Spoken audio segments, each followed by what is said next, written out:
What up, my fellow UFC addicts? It is Max with the Parlay Princes. I got a great segment for you today. We're going to talk about my, I believe it's 23 to 25 worst bets of the year. Some of my worst picks. This is a great segment because it does help you realize I am human and I'm going to make errors. Half of these are my fault. The other half, blame the fighter. We're going to dive in. Not a big intro here. Just make sure you like, subscribe, comment, guys. I'm a new channel. It definitely helps me out. This isn't a 3-year run. This is a 3-month run. We just hit 1K. Appreciate you for liking, subscribing, even dropping a comment. Which one was your biggest upset out of all these? I know some of you guys baited on some of these as well. Let's talk about it. First one. Not the worst pick ever because I think everybody lost money on this one, but Nikolas, Motta, and Nolan. This had to go on the list because the odds, Nolan at a minus 400, and he got slept in the first minute of round one. My issue with this is that he's an aggressive striker, just like, well, obviously not as good as Motta, because Motta just obliterated this man. Granted, he is from Brazil. We just talked about this a couple days ago. Brazilians are dogs, and it's going to be hard to get them out of here. They're here to stay, boys. So Nolan, I should have faded it just because Motta is from Brazil, but I didn't. I messed up. I'm sorry, boys. We'll be back. There's way more worse things on this list. Get ready. Magny, Malott. Again, this one, you can't blame me for this one. My guy gassed out with like 20 seconds left. Magny finished it. 15 seconds left in the fight with ground and pound. I couldn't believe what I was watching, but I also could. The odds weren't too crazy pre-fight, minus 385, but still, last 15 seconds in the fight, I don't want to hear anything. That is not my fault. Let's keep it going, boys. This one was my fault. This one's absolutely my fault, and the worst part about this story is I was in LA in a beautiful mansion in Malibu. I don't know if that's still technically LA or not, but I wasn't there because of my money. I was there to shoot a video. But this one was rough because I couldn't cash out. This was my last leg on the parlay. I needed a Joe Pyfer money line. Ouch. 48-47. I think it was like, I don't think that's worthy. Jack Hermansson basically dog walked this guy for about 4 rounds straight. So rough pick, but this was good for my betting knowledge. This helped me realize that there's levels to this, and this was one of those things that kind of helped me with future bets because I kind of weighed out the prospect versus levels to this. So shout out Jack Hermansson. That was a great it's a great fight. Great fight for Jack Hermansson. And it taught Joe Pyfer some lessons too. You know, I was okay putting Joe Pyfer KO against Marc-Andre, so it is what it is. This one's rough too, guys. This one's absolutely my fault. This is when I realized tape study doesn't matter. Volkanovski versus Topuria. Volk was winning the first round technically, but great. Rough one, boys. Rough one for the vets. The odds weren't too crazy, too. It's not like I picked Volk at like a minus 500, but still. Round 2, finished 3 minutes in, 3.5 minutes in, viciously knocked out. When they get viciously knocked out, that means my pick. It's not even like, oops, got it wrong. It's like, and he's asleep. Great. But shout out Volkanovski, bro. You're a legend. Another one, completely my fault. Here we go, boys. Feel free to dog me. MingYang and Brendson, Ribeiro. I was very heavy on Brendson Ribeiro in his first UFC fight. He was doing good too. The issue is that 1 minute and 40 seconds and he got knocked out. He clipped MingYang and MingYang like covered his eye, acting like it was an eye poke, and we're like, nah, bro, he just got punched in the face. Ribeiro went in the pocket thinking he was super hurt, and then MingYang just snuffed him viciously. That was a rough one. The odds were dead even, so what can he do? But my pick was close to hitting, and then MingYang decided to just snipe my guy Ribeiro. And Ribeiro hasn't looked good ever since then, so it did teach me a lesson. I'm definitely fading Ribeiro at all costs. Let's see what we got. Running up the card. Another one, you can't really blame me for this one, bro. Like this is MMA math to the fullest. Yair Rodriguez and Brian Ortega. This guy Ortega rolled his ankle when they're calling his name.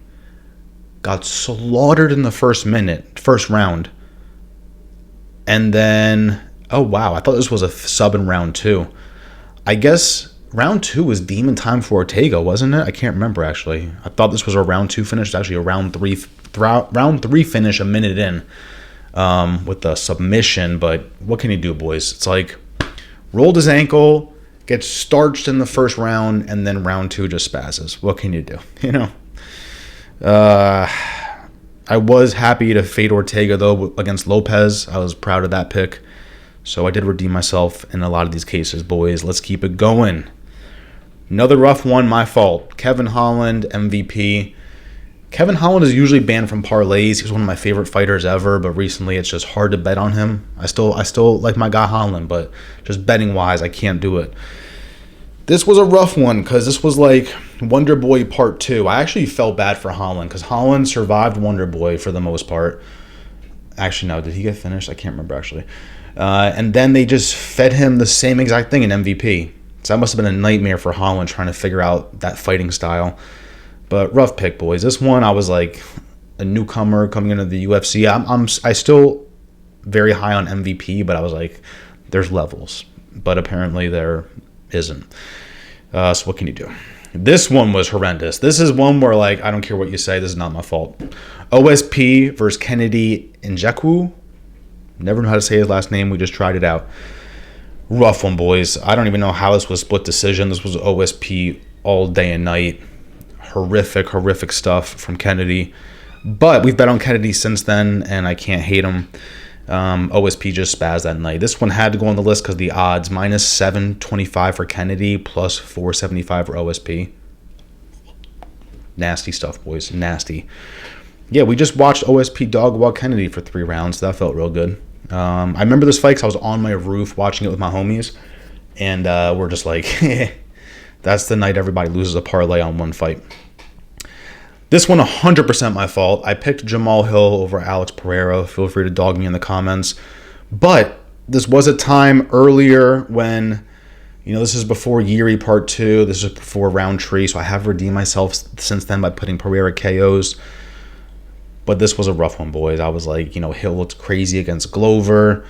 How much could Glover teach Pereira about Hill?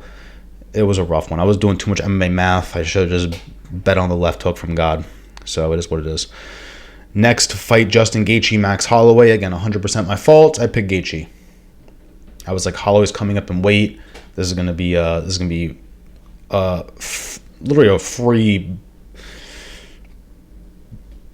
money. I don't know. I really stumbled. I'm actually on the corner of my eye, guys. I have Usyk and Tyson on. So I'm like, yeah, what's going on here? Round 1 just started, but I'm going to focus on the video. Here we go. Rough one. Again, just Max Holloway put a leash around Justin Gaethje's neck and dog walked him for 5 rounds.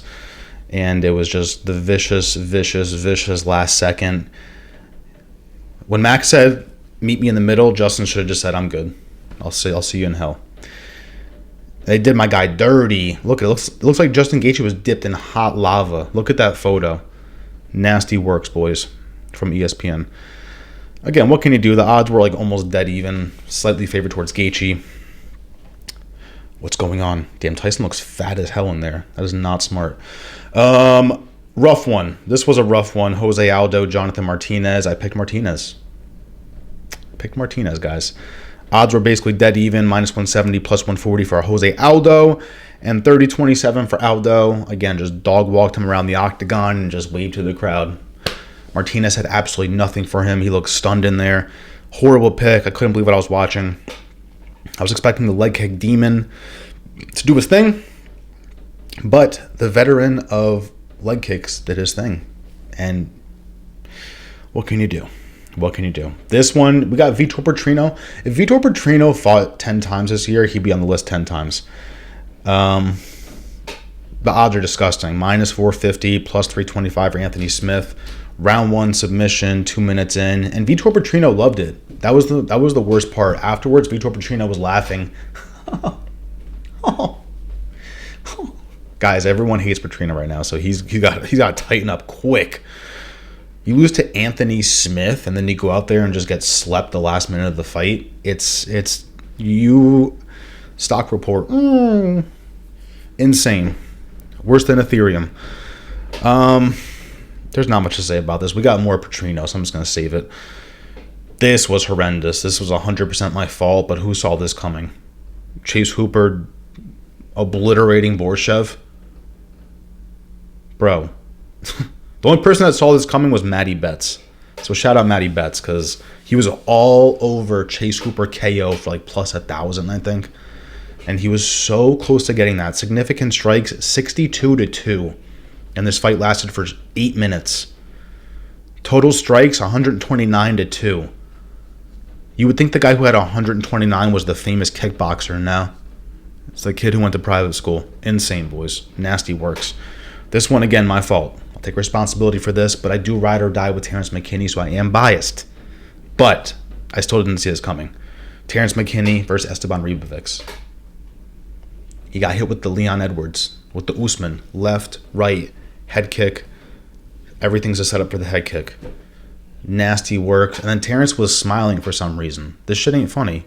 I'm kidding. I'm trying to get Terrence on an interview here soon, so we gotta play nice with McKinney. But man, that was a rough one to watch, because again, try not to curse.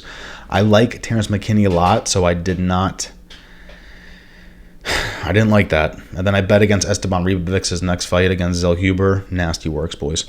Next fight, this one 100% is my fault as well, but what can you do? Drew Dober versus Gene Silva. When someone comes up in weight class, I get flustered. I'm going to actually probably stop betting on that, because I always lose those. So I think we're done betting on weight class changes for a while, boys. Main events, though, I haven't gotten a main event wrong in 100 days. I don't want to hear anything. This was nasty. This wasn't even close. The odds were dead even. Drew Dober versus Gene Silva. But again, taught me a lot. Nowadays, it's hard for me to fade the fighting nerd. So thank you, Drew Dober, for blessing us with your chin to get slaughtered by the fighting nerds. This one, what can you do, boys? What can you do with this one? Is he still in the UFC, or is he cut? Because I can't do it anymore. Muhammad Usman and Thomas Peterson.